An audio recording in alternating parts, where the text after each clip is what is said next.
The Life and Legacy of Ragnar Lodbrok. Good morning, afternoon, everyone. Today, I want to take you on a journey back in time to the Viking Age, to explore the life and legend of one of the most famous Norse heroes, Ragnar Lothbrok is a figure who has fascinated historians, storytellers, and popular culture for centuries. He is remembered as a fearless warrior, a clever strategist, and a man whose life became the subject of epic sagas that have survived to this day. Ragnar Lothbrok, whose exact dates are uncertain, is believed to have lived during the 9th century. Some historians debate whether he was a real, historical figure or a legendary character, because the sources about his life mix fact and myth.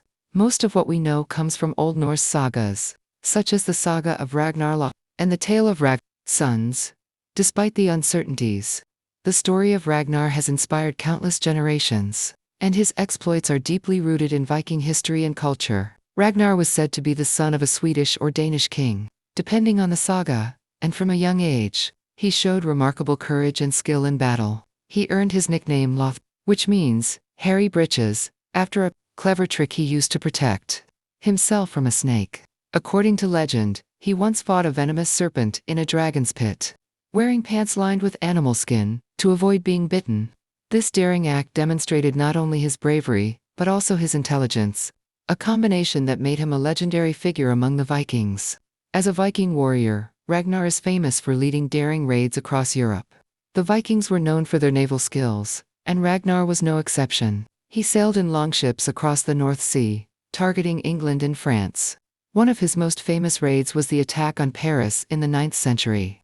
He is said to have used clever tactics, such as disguising his men and launching surprise attacks, to capture heavily fortified cities. These raids were not just acts of war, they were also an essential part of Viking culture, allowing them to gain wealth, prestige, and influence. Ragnar's personal life was as legendary as his military exploits. He married several women, including the famous Lodbrok, a shield maiden, and Os, who bore him several sons. These sons, Ivar the Boneless, Bjorn Ironside, Sigurd Snake, Indub, went on to become famous warriors and leaders in their own right. According to the sagas, Ragnar's family played a crucial role in continuing his legacy, expanding Viking influence throughout Europe, and shaping the course of history during the Viking Age. One of the most dramatic and tragic parts of Ragnar's life is his capture and death. According to legend, he was captured by King Ella of Northumbria, who feared his power and influence. King Ella executed Ragnar by throwing him into a pit of venomous snakes. Even in his final moments, Ragnar remained fearless,